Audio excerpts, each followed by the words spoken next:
Bonjour, c'est Anne-Sandrine Di Girolamo au micro des Ondes de l'Imo, le podcast immobilier attentif et curieux. Florence Niguet-Bellhomme n'a pas toujours travaillé dans l'immobilier. Aux alentours de la cinquantaine, elle a changé de métier, passant ainsi des relations humaines à l'immobilier en devenant conseiller immobilier. Elle exerce aujourd'hui au sein de l'enseigne Fine Homes and Luxury de Century 21 et se pose comme un témoin très intéressant de ce que veut dire évoluer professionnellement, changer de carrière, tout en utilisant ses acquis et toutes ses compétences. Bien sûr, elle nous livre aussi de précieux conseils pour réussir un entretien. Florence Niguet-Bellhomme, bonjour. Bonjour. Votre parcours est très intéressant puisque pendant 25 ans, les RH, comme on dit, les relations humaines, ont été votre métier et vous l'avez pratiqué à un haut niveau. Un jour, vous décidez de changer de métier et d'entrer dans le secteur immobilier. Est-ce provocateur de ma part que de dire que la relation humaine vécue par le prisme d'un métier de l'immobilier, c'est au fond plus attirant que les RH, les relations humaines ? Alors, provocateur, je ne sais pas. Moi, je ne vois pas les choses comme ça, en oui. tout cas. Comment alors Ce que je dirais, c'est que mon expérience dans les ressources humaines me sert au quotidien beaucoup pour ce métier de conseiller. Je tiens à ce terme de conseiller parce qu'il revêt une dimension d'accompagnement. Et l'aspect humain, effectivement, de conseil est au quotidien quand on est dans les ressources humaines. En tout cas, il y a cette notion de la relation et de l'humain qui est au cœur du métier des RH et qui l'est également dans le métier de conseiller immobilier. Comment vous, à titre personnel, vous concevez votre métier de conseiller en immobilier ? Alors, je le conçois comme un métier extrêmement diversifié, qui fait appel à des qualités, des aptitudes. Une aptitude dont on n'a finalement pas encore parlé, c'est aussi une capacité d'adaptation. On a parlé de résilience, il y a effectivement aussi cette pugnacité. On parlait tout à l'heure de journée type. Moi, je pense qu'il n'y a pas de journée type finalement et que chaque matin, on se lève et on ne sait pas de quoi la journée sera faite. Oui, et c'est ce qui vous plaît ? Et c'est ce qui me plaît, entre autres. Entre autres. Est-ce qu'il y a une manière Century 21 de pratiquer ce métier aussi ? Alors, c'est difficile pour moi de comparer parce que je ne connais pas d'autres groupes.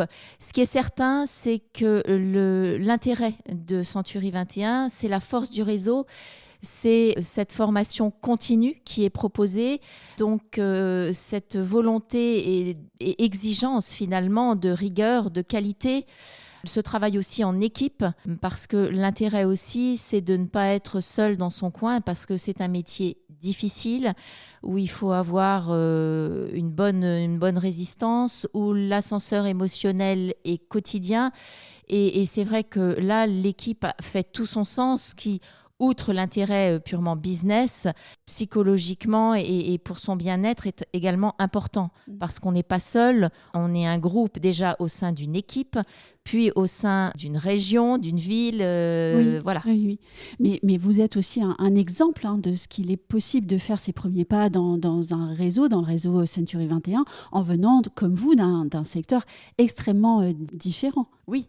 Certes, après, je ne suis pas arrivée non plus là par hasard. C'est-à-dire que j'ai toujours eu une véritable appétence pour l'immobilier.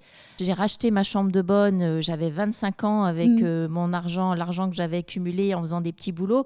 Donc, en fait, je suis tombée dedans très jeune et ça a toujours été en toile de fond dans mon quotidien. Mais qu'est-ce qui a fait que vous ayez attendu 25 ans alors avant de vous lancer ? Ah, vaste question, parce que j'aimais passionnément mon métier des RH.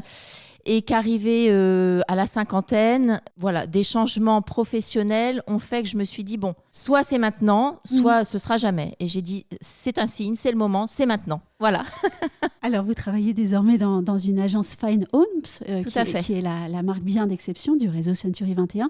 C'était aussi une volonté de votre part que d'embrasser le secteur du luxe ? Non, puisque quand j'ai intégré cette agence,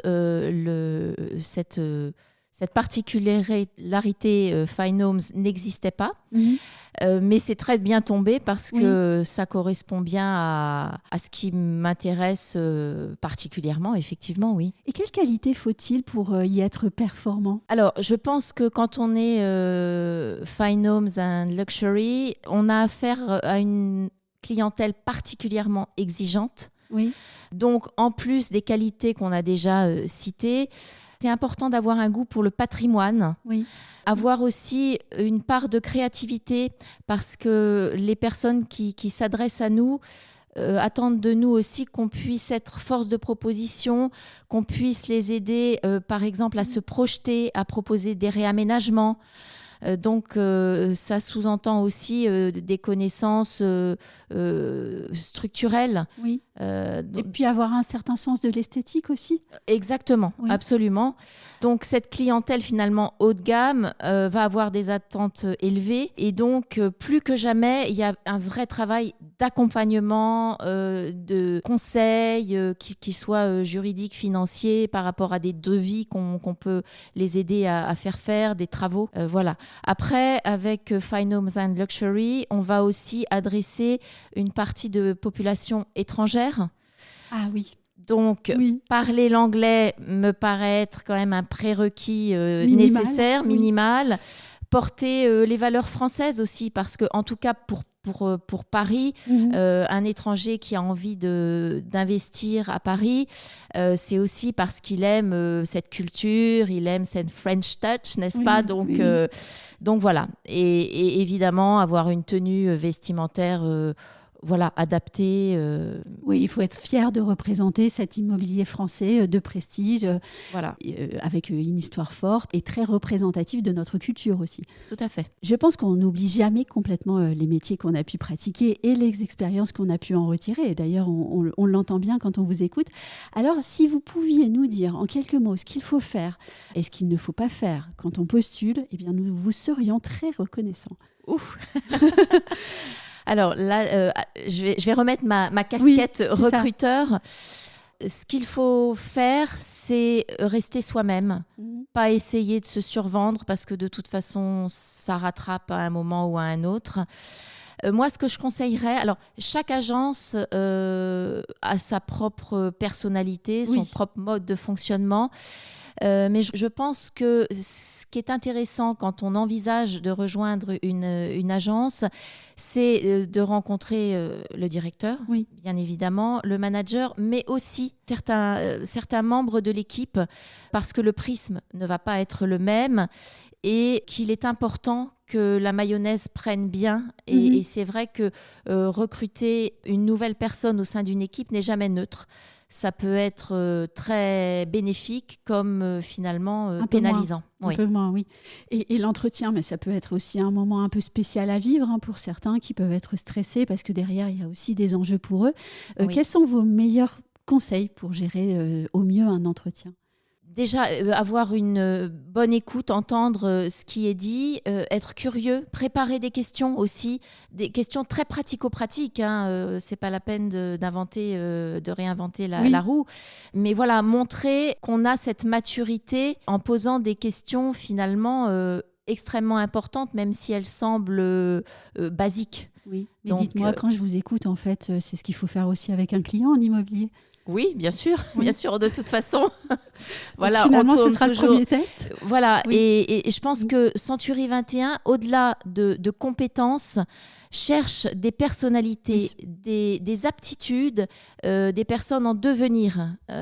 Ça va surtout être ça la clé. Finalement, quand on est motivé, quand on a envie, on y arrive et on se donne les moyens. Donc voilà, c'est surtout une base qu'on attend. Donc je peux dire qu'on rentre avec un savoir-être et on va sortir avec un savoir-faire ? Et un savoir-être qu'on aura continué à développer. Oui, pardon, évidemment.